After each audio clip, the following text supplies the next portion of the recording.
السلام علیکم دوستو، میں ہوں محمد کاشف اور آپ دیکھ رہے ہیں انفو کائنات۔ آج ہم اس ویڈیو میں جانیں گے کیا حضور صلی اللہ علیہ وسلم کے زمانے میں کیا ابن سیاد ہی دجال تھا؟ ویڈیو شروع کرنے سے پہلے دوستوں سے گزارش ہے، جن دوستوں نے میرے چینل کو سبسکرائب نہیں کیا وہ کر لیں۔ کیا مدینہ میں رہنے والا ابن سیاد ہی اصل دجال تھا؟ یہ وہ سوال ہے جس کے جواب مبہم ہے اور کوئی بھی اس کی حقیقت پوری طرح بیان نہیں کر پایا۔ ابن سیاد کا اصل نام عبداللہ ہے، لقب صاف، کنیت ابن سیاد یا ابن سعد۔ یہود مدینہ میں سے ایک یہودی کا لڑکا تھا جو بچپن میں بڑے شعبدے دکھاتا تھا، بعد میں جوان ہو کر مسلمان ہو گیا، عبادات اسلامی ادا کرتا تھا۔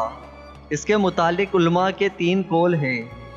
ایک یہ کہ وہ دجال نہیں تھا بلکہ مسلمان ہو گیا تھا، دوسرا یہ کہ وہ دجال تھا مگر مشہور دجال نہ تھا۔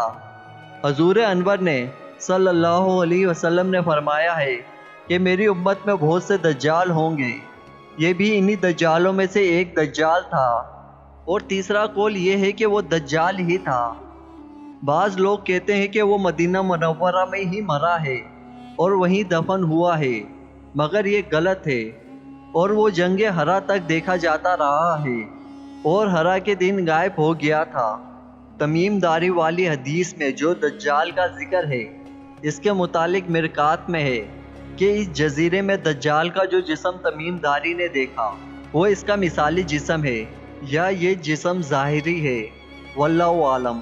روایت ہے حضرت عبداللہ ابن عمر سے کہ حضرت عمر ابن خطاب رضی اللہ تعالی عنہ اور صلی اللہ علیہ وسلم کے ساتھ صحابہ کرام کی ایک جماعت میں ابن سیاد کی طرف چلے، حتیٰ کہ ان بزرگوں نے ابن سیاد کو بچوں کے ساتھ بنی مغالہ کے ٹیلوں میں کھیلتا ہوا پایا۔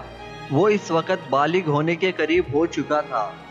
ابن سیاد ان سب کی آمد سے بے خبر اپنے کھیل میں مصروف رہا، یہاں تک کہ آپ صلی اللہ علیہ وسلم نے اس کی پشت پر ہاتھ مارا، اور جب وہ متوجہ ہوا تو آپ صلی اللہ علیہ وسلم نے اس سے سوال کیا، کیا تو اس امر کی گواہی دیتا ہے کہ میں اللہ کا رسول ہوں؟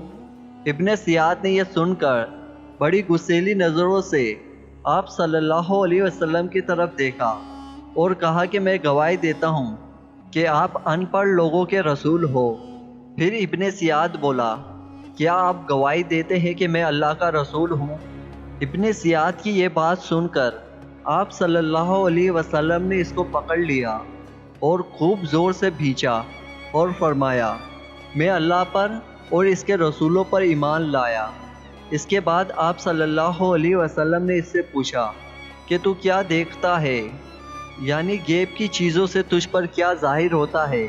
اس نے جواب دیا، کبھی تو میرے پاس سچی خبر آتی ہے اور کبھی تو میرے پاس سچا فرشتہ آتا ہے اور کبھی جھوٹا شیطان۔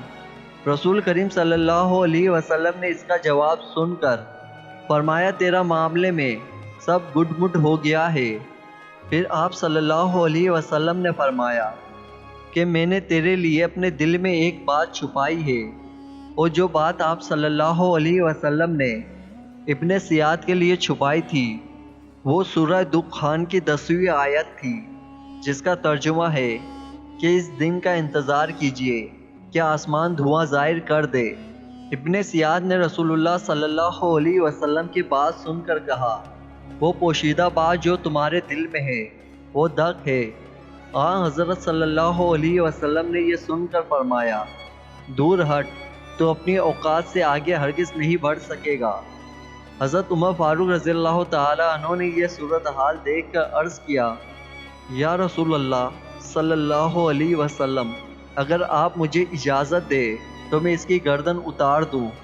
آپ صلی اللہ علیہ وسلم نے فرمایا، ابن سیاد اگر وہی دجال ہے جس کے آخری زمانے میں نکلنے کی اطلاع دی گئی ہے تو پھر تم اس پر مسلط نہیں ہو سکو گے، یعنی اس کو قتل کرنے پر قادر نہیں ہو سکو گے، کیونکہ اس کو قتل کرنا تو صرف حضرت عیسیٰ علیہ السلام کے مقدر میں ہے۔